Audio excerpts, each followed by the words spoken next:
कह रही है कि समुचित व्यवसायी कह रहे हैं जिनके पास गैस सिलेंडर की एजेंसियां हैं, वो कह रहे हैं कि हमारे पास पूरी मात्रा में सिलेंडर उपलब्ध है।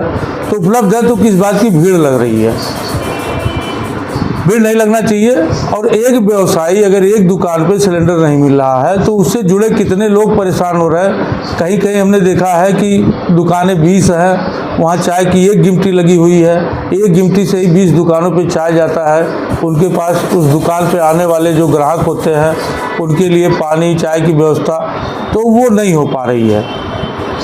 आज मैं सुबह जब घर पे अपने बैठा हुआ था तो मेरे घर में बर्तन साफ करने के लिए आती है एक महिला। उसने एक बहुत दुखद घटना बताया कि भैया कल मेरी बेटी के बच्चे जो है, छोटे छोटे बच्चे बिना खाए सो गए। हमने कहा क्या बात हुई? तो उन्होंने बताया कि गैस नहीं था, खाना नहीं बन पाया, जिसकी वजह से बच्चे सो गए। तो हमने सोचा कि अब गैस तो मिलने से रहा, सरकार ने पहले फ्री दिया था कुछ, उसके बाद से हम लोग कुछ दिन भराए, कुछ दिन नहीं भराए। अब क्या है कि अब बिल्कुल ही नहीं मिल रहा है। और लाइन लगाए तो हमारे हस्बैंड, बताई लड़की वो कि हमारे हस्बैंड रहते बॉम्बे और हमको लाइन लगना पड़ता, तो हमारे छोटे छोटे बच्चों को लेकर के कैसे लाइन में लगें। तो मुझे थोड़ा सा कष्ट हुआ कि ये तो वाकई में बहुत ज़्यादा सोचने वाली विषय है कि जिनके हस्बैंड बाहर हों और जिनकी पत्नियां घर पे हों, बच्चे घर पे हो, लायबिलिटी इतनी ज़्यादा हो और वो औरत जाके पूरे दिन लाइन लगाए फिर भी गैस ना पाए, बच्चे भूखों मर जाए। तो फिर बाद में बताया कि हम चूड़ा दही खा लेंगे, बच्चों को चूड़ा दही खिलाएंगे। हमने कहा जो छोटा बच्चा है दूध पी रहा उसके लिए क्या करोगी? तो कहीं से जाके भैया लकड़ी उकड़ी की व्यवस्था करेंगे। अब लकड़ियाँ भी उस तरीके से नहीं रह गई। तो इसमें हम तो चाहेंगे कि सरकार इसको बहुत गंभीरता से ले और ये देखे कि किस कारण से गैस जो है हर व्यक्ति को नहीं मिल पा रहा। आप संगठन के जिला अध्यक्ष हैं, आप व्यापारियों और समाज के जो लोग हैं उनके हितों को लेकर अब आगे क्या संघर्ष की तैयारी है? अगर यही स्थिति रह गई तो मुझे तो लगता है कि सबसे पहले मुझे गैस को लेकर के ही सड़क पे उतरना पड़ेगा, अपने व्यापारियों को लेकर के उतरना पड़ेगा जिनके पास लीगल कनेक्शन है। तो लीगल कनेक्शन होते हुए अगर गैस सिलेंडर उनको नहीं मिल रहा है, वो लाइन लगा रहे हैं और लाइन लगाने के बाद भी पर्ची नहीं मिल रही है।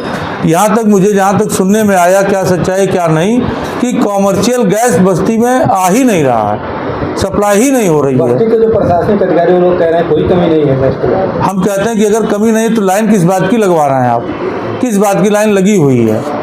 और अगर कमी नहीं है तो हम कहते हैं घरेलू गैस जो है उसके लिए लाखों लाख की संख्या में लोग लगे हुए हैं। अगर एक एजेंसी पर हम देख लें तो कम से कम 15 से 20 हज़ार लोगों की संख्या लगी हुई है। वहाँ लोग खड़े हैं, धूप में खड़े हैं, नहीं पा रहे हैं। अभी मुझे घटना सुनाई दी है, अप्रिय घटना जबकि मेरे लिए है कि वो जनता भी रही होगी, हो सकता है हमारे उसमें व्यापारी संघ के लोग, व्यापारी संघ के लोग हों, व्यवसायी लोग हों। अभी कल क्या नाम है, भूवर जेल रोड के आगे गैस बट रहा था, वहाँ लूट खसोट सब मच गया, लगा भीड़ हो गई। आज वो लोग मजबूरी में जा कर के माननीय कप्तान साहब के बंगले के सामने जो है गैस सिलेंडर की वो लगाए हुए हैं गाड़ी कि वहाँ आराम से हम दे सकते हैं। तो हमारे कहने का मतलब सिलेंडर आ रहा 20 और चाहिए सैकड़ों लोगों को, तो ये आपूर्ति क्यों घट रही है? जबकि जो आपके व्यापारी साथी हैं और जो जनता है उसके जनता तक क्या संदेश पहुंचाएंगे आप? भैया जनता में भी हमारे व्यापारी हैं जो बड़े बड़े दुकान खोल के बैठे हैं या छोटे दुकान खोल के बैठे हैं। क्या वो सिलेंडर लेने जाते तो जनता के रूप में नहीं जाते, व्यापारी के रूप में जाते हैं? घर पे तो उनके भी चलता होगा। सरकार कह रही है कि गैस हमारे पास पर्याप्त मात्रा में है, तो इस बीच में 60 रुपये महंगा भी कर दी। अच्छा, महंगा के लिए किसी ने बोला? आप अगर प्रॉपर वेज दिए होते तो महंगा भी नहीं होता। ये ब्लैक मार्केटिंग हो रही है, कहीं नहीं महंगा है। जब गैस आ रहा है, आपके पास सब कुछ है, किस कारण से महंगा हुआ? जहाँ से आप ले रहे हैं क्या वहाँ से महंगा मिल रहा है हमको? अन्य देशों को आप सस्ते में दे रहे हैं जी। कालाबाजारी का जिम्मेदार कौन है? कालाबाजारी का तो जिम्मेदार जिले का अधिकारी है, वो भी खासकर जिला पूर्त अधिकारी जो निरंकुश हो चुके हैं। इतने दिनों से लोग परेशान हैं लेकिन उनकी बात उनको हम लोग समझ में नहीं आ रही है। मैं उद्योग प्रतिनिधि मंडल का, उद्योग व्यापार प्रतिनिधि मंडल का जिला अध्यक्ष हूँ बस्ती जिले का। मेरा यही छोटा सा परिचय है और व्यापारियों के लिए संघर्ष करता हूँ, व्यापारियों के लिए ही सारा कार्य करता हूँ। व्यापारी वो चाहे जिस रूप में हो, रेहड़ी पे लगाने वाला हो, ठेले पे लगाने वाला हो, सब्जी बेचने वाला